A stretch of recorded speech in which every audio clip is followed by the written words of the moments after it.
বাংলাদেশের ঐতিহাসিক স্থান ও নিদর্শন। আহসান মঞ্জিল।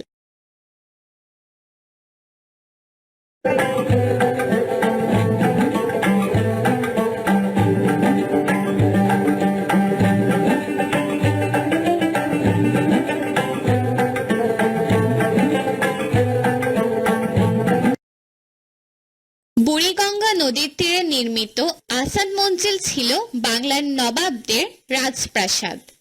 মুঘল আমলে বরিশালের জামালপুর পরগনার জমিদার শেখ এনায়েত উল্লাহ এই প্রাসাদটি তৈরি করেন। 18 শতকে তার পুত্র শেখ মতিউল্লাহ বাণিজ্যিক কেন্দ্র হিসেবে ব্যবহারের উদ্দেশ্যে প্রাসাদটি ফরাসি বণিকদের কাছে বিক্রি করে দেন। 1830 সালে খাজা আলিমুল্লাহ ফরাসিদের নিকট থেকে এটিকে ক্রয় করে আবার প্রাসাদে পরিণত করেন। এই প্রাসাদের উত্তর ও দক্ষিণে রয়েছে লম্বা বারান্দা। এছাড়া রয়েছে জলসাঘর, দরবার হল, রংমহল। আহসান মঞ্জিল বাংলাদেশের একটি উল্লেখযোগ্য স্থাপত্য নিদর্শন। জমিদারি প্রথার বিলুপ্তি ঘটলে এ ভবনটি তার ঐতিহ্য হারায়। 1985 সালে বাংলাদেশ সরকার প্রাসাদটির তত্ত্বাবধানের দায়িত্ব নেওয়ার পর তার প্রাচীন ঐতিহ্য ফিরিয়ে আনা হয়। 1888 সালের টর্নেডোতে ভবনটি ক্ষতিগ্রস্ত হয়, পরে তা আবার মেরামত করা হয়। বর্তমানে এটি জাদুঘর হিসেবে ব্যবহৃত। এসো বলি। প্রাচীন স্থাপনাগুলো রক্ষণাবেক্ষণে প্রচুর অর্থ ব্যয় হয়। তারপরও সেগুলোর সংরক্ষণ করা উচিত কিনা এ নিয়ে শ্রেণীতে একটি বিতর্ক আয়োজন করো। বিতর্কে দুটি দল পক্ষে ও বিপক্ষে বলবে। তোমার দলের পক্ষে সবচেয়ে ভালো যুক্তি উপস্থাপন করো। এসো লিখি।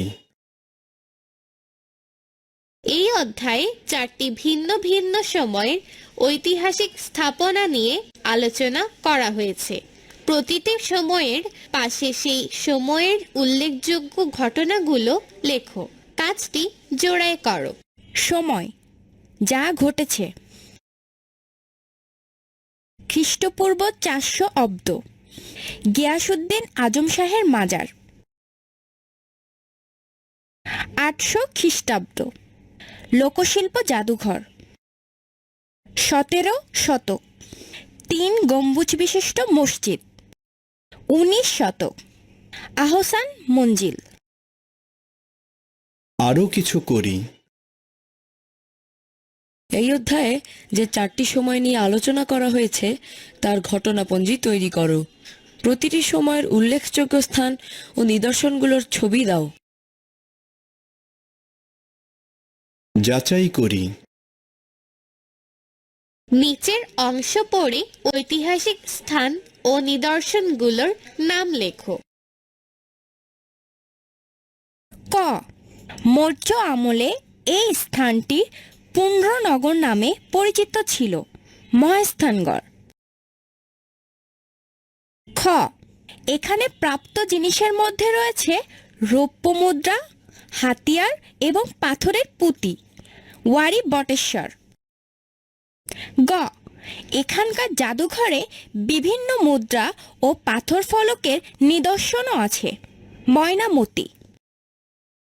ঘ, দুর্গের দক্ষিণে গোপন প্রবেশপথ এবং একটি 3 গম্বুজ বিশিষ্ট মসজিদ রয়েছে। লালবাগ কেল্লা।